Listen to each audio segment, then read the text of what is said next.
Mount Everest জয় করার পরেই চিরবিদায়। পৃথিবীর সর্বোচ্চ শৃঙ্গে পা রেখেও আর ঘরে ফেরা হলো না রানাঘাটের শিক্ষক তথা পর্বত আরোহী সুব্রত ঘোষের। প্রায় 17 ঘন্টা নিখোঁজ থাকার পর তার নিথর দেহ মিলল হিমালয়ের হিলারি স্টেপের কাছে। যেখানে অনেক স্বপ্ন থেমে গেছে, সেখানেই থেমে গেল সুব্রতের জীবন। রানাঘাট 3 নম্বর ওয়ার্ডের বাসিন্দা সুব্রত ঘোষ পেশায় ছিলেন শিক্ষক। পড়াতেন বাগদা কাপাসাটি মিলনবীতি হাই স্কুলে। শিক্ষকতার পাশাপাশি তার আর এক পরিচয় ছিল একজন নির্ভীক পর্বত আরোহী হিসেবে। সেই টানেই পৌঁছে গিয়েছিলেন পৃথিবীর সর্বোচ্চ শিখরে। স্নোই হোরাইজন ট্রেক সংস্থার ম্যানেজিং ডিরেক্টর বোধরাজ ভান্ডারী নিশ্চিত করেছেন সুব্রতের মৃত্যু। বৃহস্পতিবার এভারেস্টের সামিট পয়েন্টের অদূরে হিলারি স্টেপ সংলগ্ন অঞ্চলে উদ্ধার হয় তার দেহ। সুব্রতের সঙ্গে ছিলেন আর এক বাঙালি পর্বত আরোহী রুম্পা দাস। তিনি বর্তমানে ক্যাম্প 4-এ রয়েছেন। গুরুতর অসুস্থ অবস্থায় অক্সিজেন সাপোর্টে রাখা হয়েছে তাকে। সুব্রত ঘোষ শুধু একজন শিক্ষক বা অভিযাত্রী ছিলেন না, তিনি ছিলেন এক স্বপ্নবাজ মানুষ, যার সাহসিকতা আগামী প্রজন্মকে পথ দেখাবে। এভারেস্ট জয় করে ফিরতে না পারলেও তার নাম লেখা রইল ইতিহাসে, তুষারে মোড়া এক গৌরব গাথায়। নদিয়ার রানাঘাট থেকে স্টিং নিউজের রিপোর্ট। ওঠার কথা ছিল কিন্তু একটু দেরি হয়ে যায় ওটা খারাপ থাকার জন্য।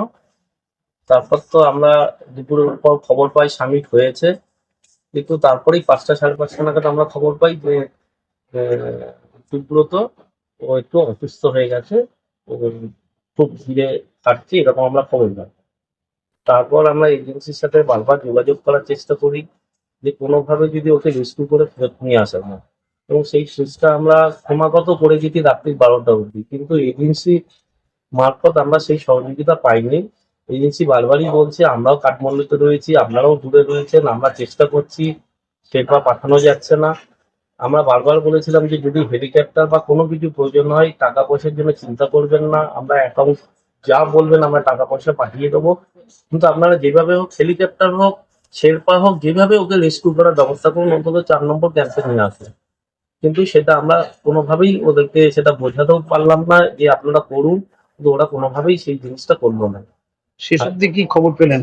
শেষ অবধি আজকে সকালবেলা যখন ম্যানেজারের সাথে তখনও সকালবেলা যোগাযোগ করা, যে প্রথমে বললো যে আমরাও চেষ্টা করছি, আপনারা কি বুঝছেন, এরকম নেগেটিভ কথাবার্তাই বেশি বলেছেন। তারপর একটা ওদের অফিসিয়াল ওইখান থেকে মেসেজ করেছেন যে উনি আর নেই, ওনার শেরপা যিনি ছিলেন তিনি 4 নম্বরে চলে এসেছেন। শুধু এইটুকুনি আমরা জানতে পেরেছি। এরপর আমরা সত্যি যে সে কি অবস্থায় আছে, আদৌ সত্যি সুস্থ আছে না বেঁচে আছে না কি রয়েছে আমরা কিছু বুঝতে এখান পারছি থেকে না। রানাঘাট থেকে কবে ওরা বেরিয়েছিলেন? রানাঘাট থেকে বেরিয়েছিল মোস্ট অফ 30 ডেটটা এপ্রিল, 30 এপ্রিল এরকম নাগাদ। কোথায় কোথায় গিয়েছিলেন? হ্যাঁ, মানে গিয়েছিলেন কি উদ্দেশ্যে, কোথায় গিয়েছিলেন? এভারেস্টে গিয়েছিলেন, এভারেস্ট সামিট করার উদ্দেশ্যে গিয়েছিলেন। বেশ কি জয় করতে পেরেছিলেন? না, এভারেস্ট সামিট করেছিলেন, এটা আমরা খবর পেয়েছি।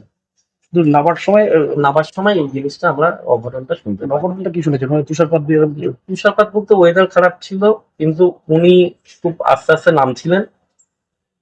মানে আমরা সঠিক খবর পাচ্ছি না, সঙ্গে আর কেউ অনেক কিছু রানাঘাটের তার একজন ছিলেন। তাদের কারোর খবর পাচ্ছি না। শুনেছি অন্যান্যরা সবাই এগিয়ে গেছে, শুধু ওই একটু পেছনে ছিল, এবং ওর সাথে একজন শেরপা ছিলেন। শুধু এইটুকুনি আমরা নিউজ পেয়েছি, তার বাইরে আর কোনো নিউজ পাইনি। রানাঘাট থেকে আমরা যেটুকুনি জানি 2 জন গিয়েছিলেন। কি নাম আপনার? আমার নাম প্রতাপ সাহা। কিন্তু এমনি কি এই ফ্যামিলির সঙ্গে ফ্যামিলি বলতে আমরা মানে কি বলবো, এক ধরনের বলতে পারেন মানে লায়ন্স ক্লাব থেকেই পরিচয় হয়, আমরা একসাথে লায়ন্স ক্লাবের সংগঠনও করি, কিন্তু আত্মীয় থেকেও অনেক বড় পরিবার আমাদের। দাদা, এই যে দুজন গেছিলেন আর একজন কেমন আছে?